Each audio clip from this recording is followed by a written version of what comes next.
Hello everyone, welcome to Durrett's Take. It's now finally time where I go over my final bowl predictions. I apologize in advance since I'm still a little bit sick. But let's get started. Now here's a few things to keep in mind. Number one, there are a lot of teams that either do not have their head coach, their offensive or defensive coordinator, their starting quarterback, or even backup quarterback's gotten playing time, or other star players are gone. In the past, I would go on stats, but that doesn't help a lot, especially if the team doesn't look the same as it did regular season with all the turnovers on the roster.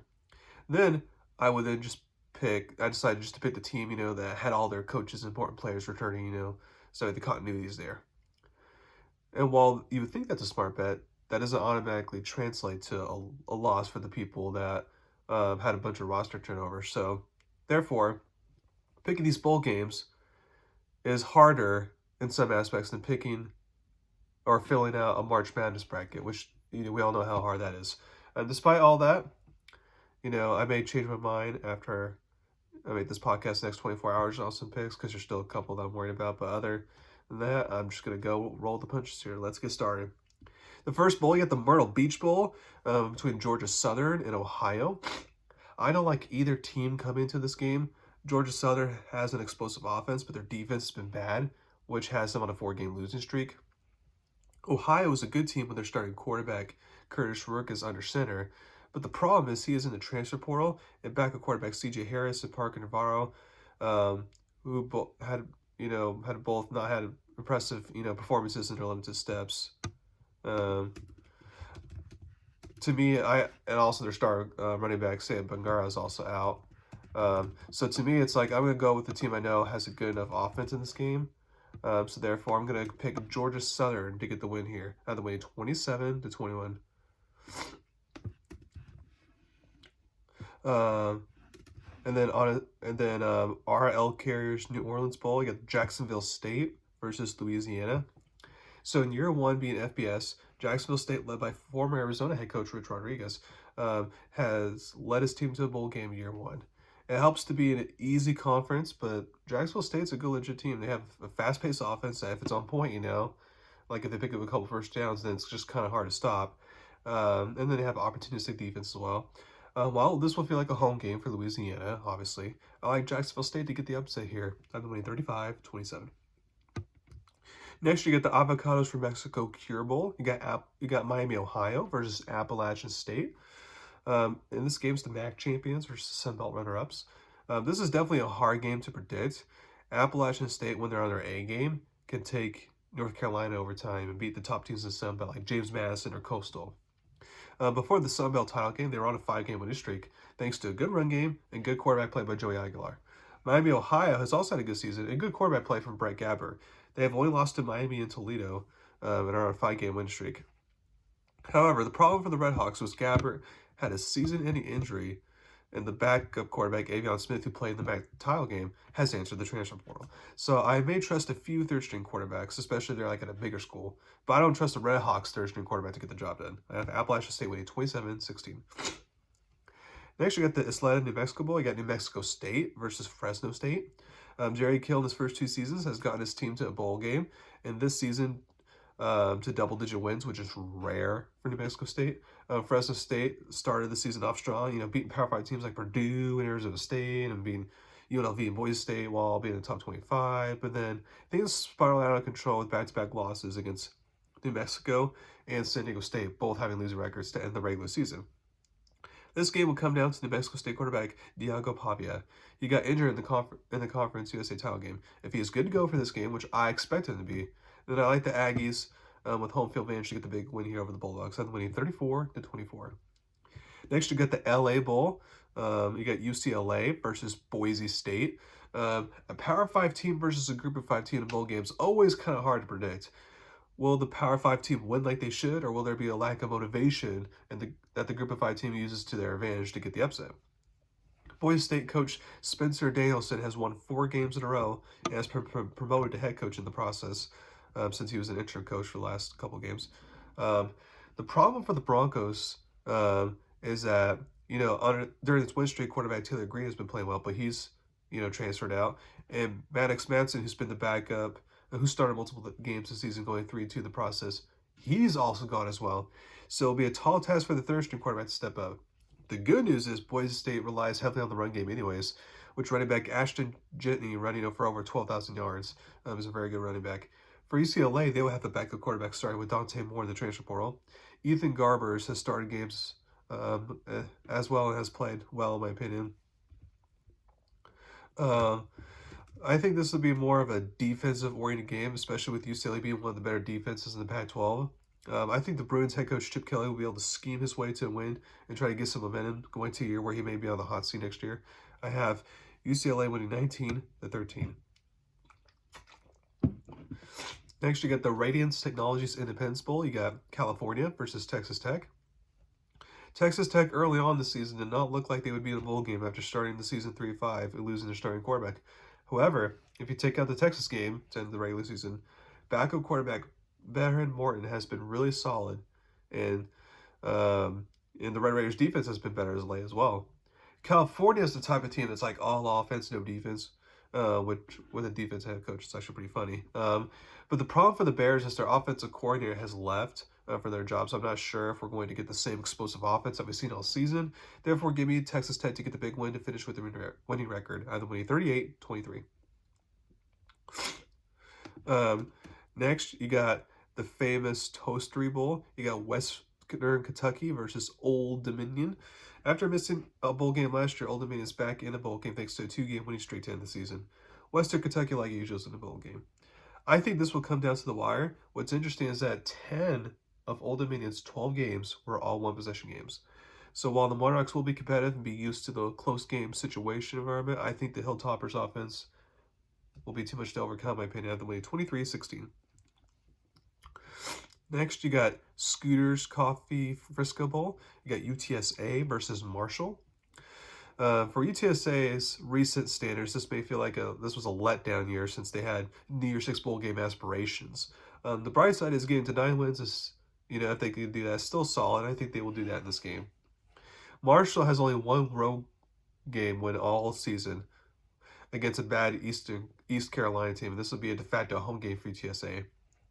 Plus, after a rough start to the season, they won 7 of the last 8 games with their star quarterback Frank Harris Jr. playing his final game for the Roadrunners. I expect him to put on a show in Frisco.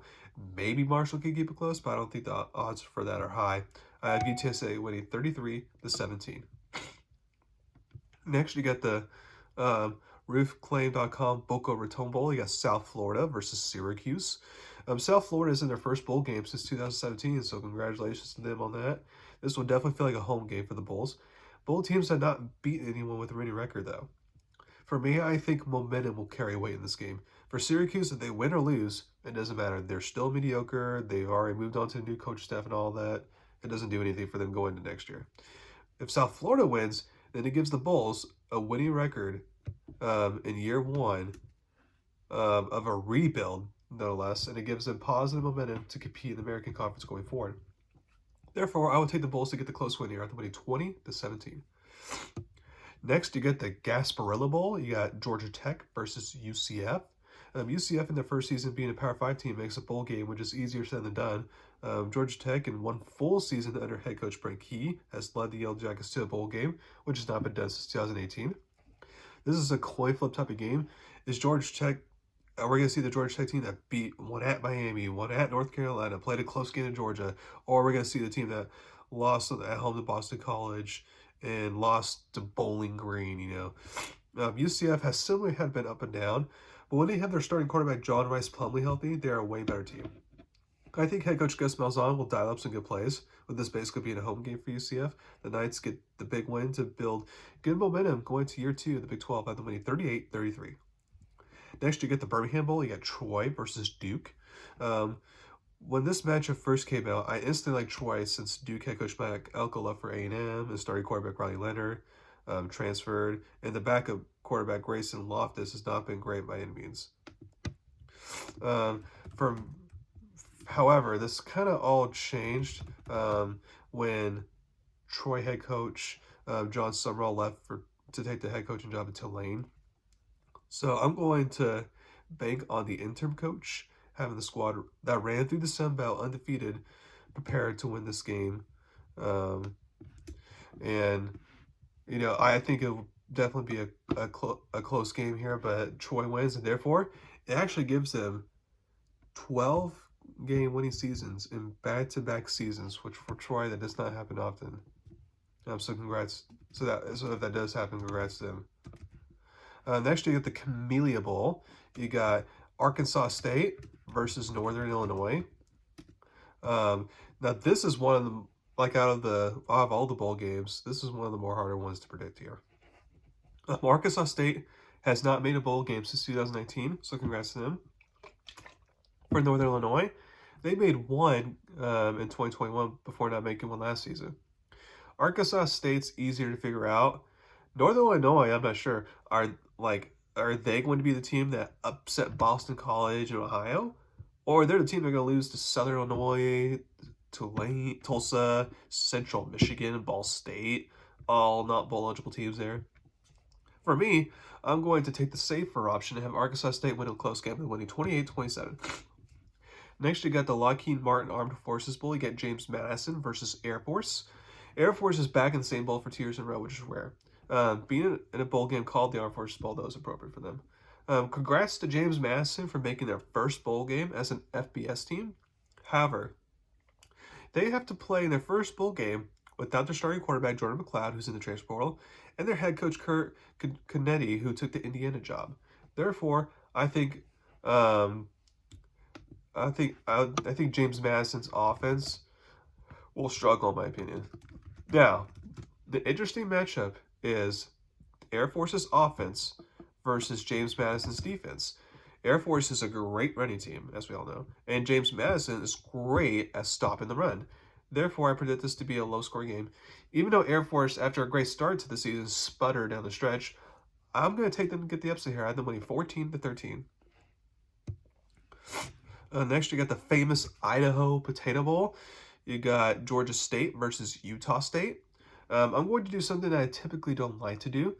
Utah State has not beaten a team with a winning record versus Georgia State, who has, being in a tougher Sun Belt conference. However, I'm going to take the Aggies in this one. They finished the season strong. Their third-string quarterback, Levi Williams, who started the last game, played really well and got them a huge overtime win to get them bowl eligible. And he's also going to join the military after this bowl game, so I feel that the team will want to give him a proper send-off. Plus, a lot of Aggies' best players who could have easily dipped into the portal or have announced they're all coming back to run it back next season, so they're not leaving anywhere. Also, with this game being not too far away from Logan, Utah is a plus. And then also, Georgia State players are not used to playing in the snow, so therefore that could be a factor. Plus, the Panthers have ended the season on a 5-game losing streak. I would take the Aggies to win a close game here. I have them winning 31-27. Next, you got the 68 Ventures Bowl. You got South Alabama versus Eastern Michigan. Again, you have to look at the schedule here. Eastern Michigan is fool's gold. They have not been a team with a winning record. Plus, their starting quarterback, Austin Smith, is in the transfer portal. South Alabama whipped Oklahoma State on the road in the beginning of the season and have beaten 2 other bowl-eligible teams. Also, with this game being played in Mobile, Alabama, in their literal home stadium, which will be one of the 2 teams that gets to play in a home stadium this year, I'm not 100%, sure about South Alabama covers the spread on it, but I'm pretty confident that they get the win here at home. I have them winning 34-14. You got the SRS Distribution Las Vegas Bowl. You got Utah versus Northwestern. These 2 teams did not live up to expectations in different ways. Many people thought Utah could win the Pac-12 game. I didn't. But once it was apparent that star quarterback Cam Rising was going to be out for the year, then those hopes were dashed. The fact that they got to 8 wins with backup quarterbacks is impressive. For Northwestern, after they fired Pat Fitzgerald in the summer, most people thought the interim coach, now permanent head coach David Braun, would be lucky to just get a few wins for this team. Instead, they were second in the Big Ten West. Even though this game is in Vegas, and it would definitely feel like a home crowd for Utah. I like Northwestern this game. The main reason is with Rising obviously out, and the fact that Bryson Barnes, Nate Johnson, and even the four-stringer quarterback are all in the transfer portal. I doubt the Utes can win this game with a 5th-string quarterback. Kyle Whittingham is a good coach, and he can work many miracles. But I don't see the Utes overcoming this hurdle. I have Northwestern winning 14-12.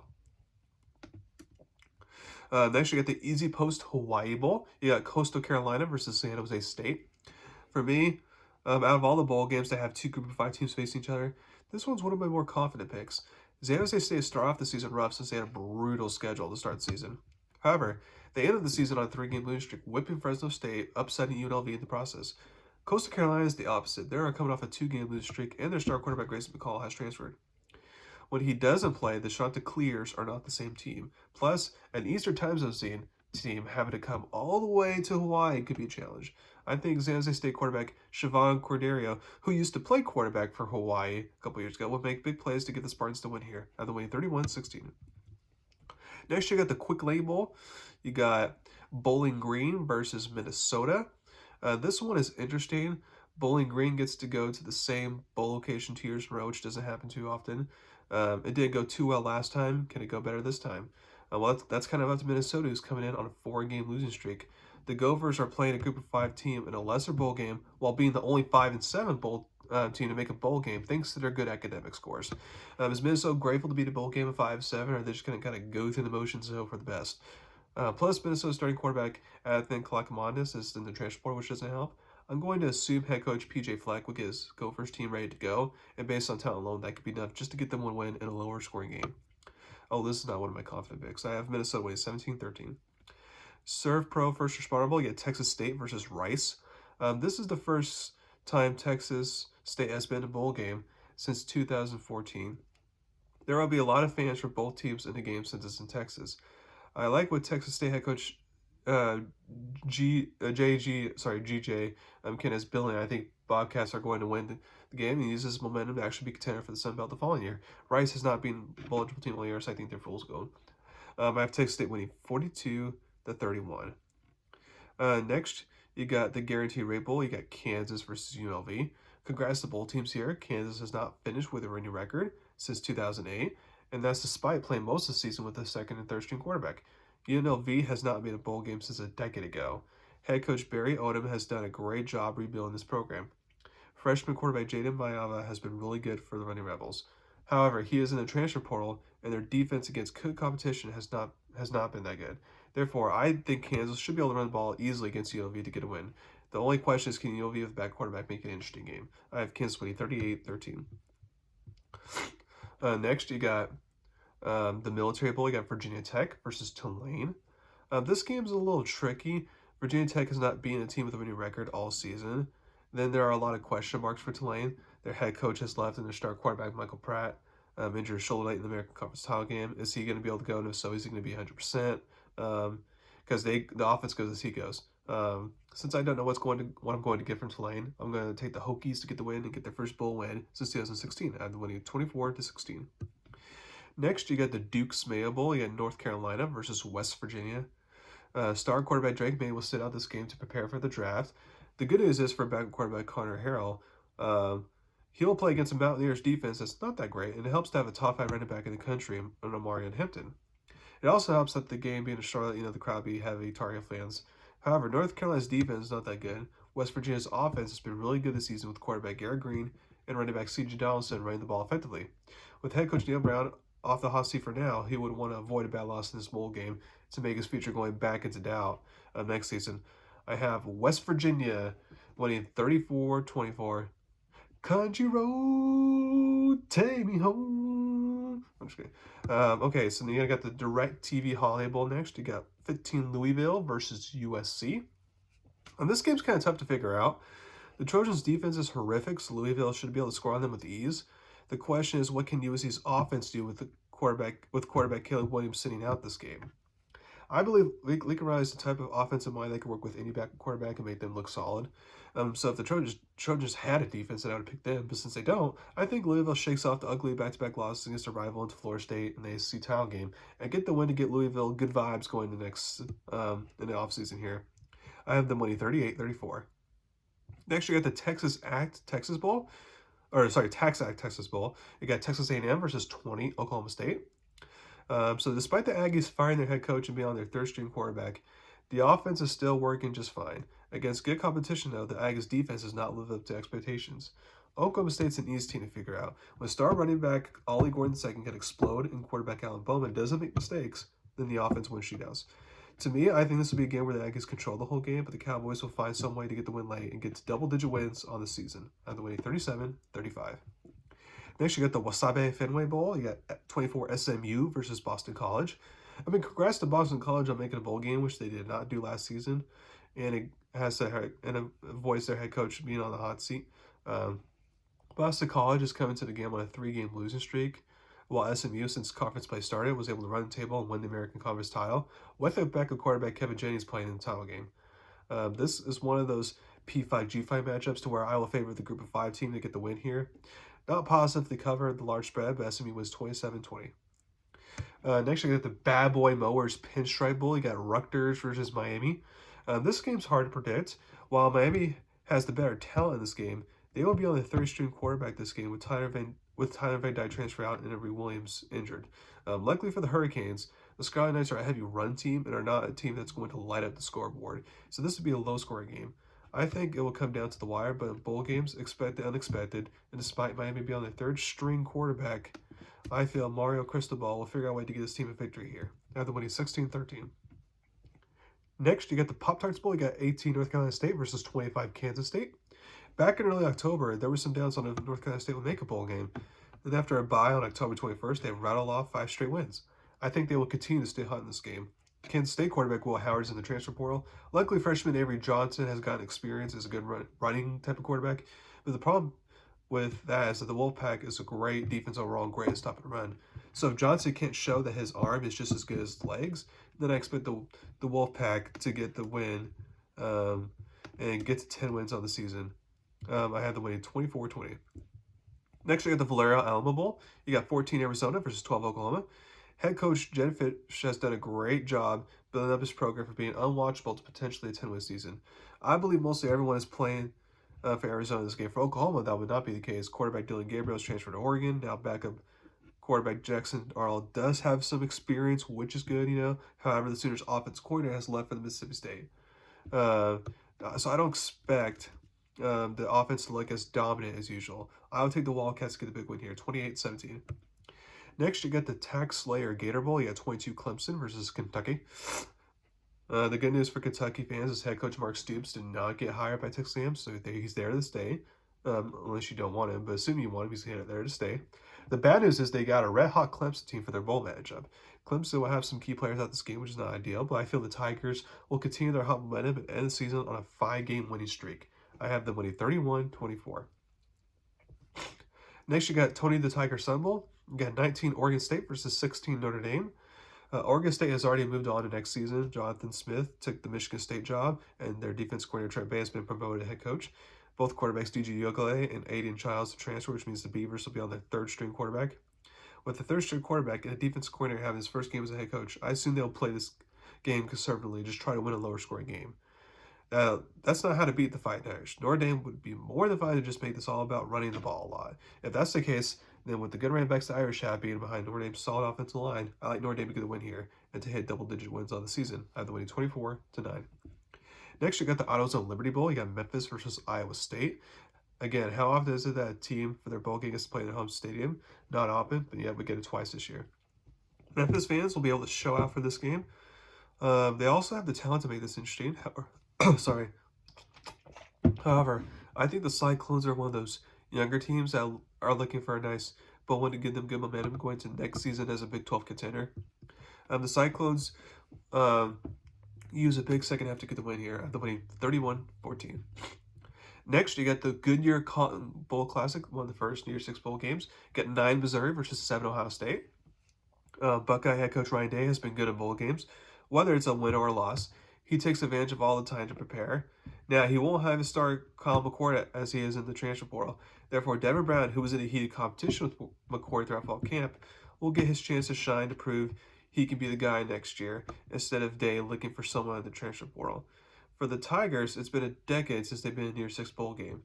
Everyone is playing for them, and they're excited for the opportunity. I think this could end up being like that Utah-Ohio State Rose Bowl matchup a few seasons ago, a fun competitive matchup that comes down the wire, and names that fans may not be familiar with, extra playing time, make big plays. I will take the Buckeyes to survive and prove once again that despite the recent struggles to Michigan, Ryan Day is a good coach. I had to win 31-27. Next, you got the Chick-fil-A Peach Bowl. You got 11 Ole Miss versus 10 Penn State. This is the battle of the good but not great programs. Ole Miss can't surpass Alabama and Georgia, while Penn State can't surpass Michigan and Ohio State. Makes this an interesting matchup. For me, I'm going to go with Penn State, and here's why. One reason is Penn State has better defense and defense travels. Also, over the past few years, Penn State has either won their bowl game or been competitive. With Lane Kiffin, it's been the exact opposite. Not sure why, but I'm going to follow the trend here. I have Penn State winning 27-20. Next, you got the Music City Bowl. You got Maryland versus Auburn. On paper, Auburn should win this game. A lot of people will point to the tight loss to Alabama and think the Tigers should win easily. Not so fast. Maryland quarterback Tuila Tagovailoa and others all came back from one last hurrah to win a Big 12 title, or at least be heavily in the mix for one. And while that did not happen, this is their last chance to end things on a good note, and 8-5 would be, for Maryland, a respectable season, especially for a senior-heavy team. For Auburn, I'm not sure which team I'm getting. I'm going to get the team that competed with Georgia and Alabama, or get the team that got thumped by New Mexico State. I predict it'll be the latter as Maryland gets the upset here, 21-16. Next, you got the Capital One Orange Bowl. You got 6 Georgia versus 5 Florida State. A lot of people are just assuming that Georgia's going to dominate this game. Yes, they should win this game. However, the Seminoles could make it interesting. I think they will come out more ticked than sad to be playing this game, which will feel like a home field advantage for them. Also, the Seminoles have a very good defense, especially no one sits out and everyone plays. I think it's more interesting game than expected. But then, as the game goes on, Georgia starts to pull away because at some point the Seminoles offense will have to do something against the Bulldogs defense, which won't happen. I have them winning 26-10. Next, you get the Barstool Sports Arizona Bowl. You got Toledo versus Wyoming. Wyoming was in this bowl game last year and suffered a heartbreaking overtime loss to Ohio. And since I picked Wyoming to win that year, I was a little stunned there. Will I dare pick them again? The answer is yes. Wyoming head coach Craig Ball is retiring, so getting one last win for him, I bet something on the players' minds. For Toledo, their starting quarterback DeQuan Finn is in the transfer portal, and while the backup Tucker Gleason has some experience, I just feel since the Cowboys played a harder schedule overall, they'll be more prepared for the moment. Plus, Toledo had major special team issues in the MAC championship game, and since this will be a close game, that could be a deciding factor. I have them winning 20-17. Next, we got the Relic Quest Bowl. You got Wisconsin versus 13 LSU. Whether LSU quarterback Jane Dales plays or sits out, I like LSU in this game. While Wisconsin has a solid defense, the offense will not be able to keep up with the Tigers' offense. In near 6 bowl games, LSU coach Brian Kelly has his team perform well, and I expect that to be the case once again. I have LSU winning 27-13. Next, we got the Cheez-It Citrus Bowl. You got 17 Iowa versus 21 Tennessee. This is an interesting game. Whoever can get to 10 points first may win this game. I know Iowa's offense is atrocious, but Tennessee's towards the end of the season has not been completely stellar on offense either. I think Iowa's front 7 can cause some problems for a mediocre Tennessee offensive line, and therefore I think Iowa, with their defense and at least special teams, can carry them to an actual win here to get the upside. They're winning 15-13. Next, you get the Verbal Fiesta Bowl. You get 23 Liberty versus 8 Oregon. This is one of the easier games for me to predict. If Oregon quarterback Bo Nix were sitting out this game, then it would be a little bit different. But since he is playing, though, and Oregon as a team is really good despite the 2 losses to Washington, I feel they should win this game easily. Now, I am fully aware that group of 5 teams have had success in Year 6 bowl games. Look no further last year when Tulane upset USC. However, while Liberty has talent, they have played the weakest schedule in the country, and that's not an exaggeration. That's literal facts. If the Flames could cover the spread, that would be impressive enough. I have Oregon winning 42-20. Now for the playoff games. You get the Rose Bowl, 1 Michigan, 4 Alabama. Will the third time be the charm for Michigan to finally get over the playoff hump and win a title? Or will it be another disappointing finish? I expect this to be a type of game where there's a lot of running the ball and controlling the clock. Therefore, don't expect this to be a shootout. As I try to look for mismatches in this game, because these teams are pretty even. Michigan has their center and right guard injured. Not sure if the center's available for this game. I know the right guard's out for sure. And since Alabama has a good defensive front, it can make running the ball for Michigan a lot harder than it usually is. I think the Crimson Tide shows everyone why the committee made the right choice in putting them in the playoffs, and they get a big win to make the championship game for the 3rd time since 2020. I have them winning 20-16.